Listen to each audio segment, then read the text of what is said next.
आजिर सुविचार को आपण मानकु स्वागत। आशा करूछु आपण सुस्थ थिबे। आपणक पई आजि दिनटी अति शुभर दिन, तेणु आपणको ढेर सारा शुभकामना।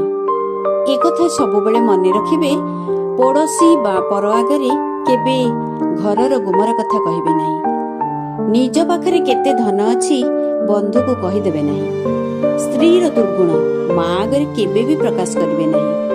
निजर पराजय कथा केबे बापांक आगरे भी कहबेनी। बापा तुमको केते भल पांती से कथा भाई को जणेबे नाही। ससुरंक ठारू केबे टंका उधार मागिबे नाही। घर करना जिनिस किणुथिले विवाहित भौणी को जणेबे नाही। पत्नी को केबे घरु चाली जाओ बोली कहबे नाही। जदि ए कथा गुडिक सठिक भाबे पालन करूछंती तेबे भाबी नेबे समाज रे आपण जणे संस्कारी मनीष भाबे परिचित। तेबे आशा करूछु आजिर सुविचारटी आपनको निश्चित भल लागिथिबो। एथिपई छोट मतामत टे रखंदु ना। पुणी आसंता को एक नया सुविचार सह मु डॉक्टर बेबीरानी नंद रहउछि। हां, आज दिनटी आपनक पई शुभमय हेउ। एहा ओंकार टीवी रो शुभेच्छा।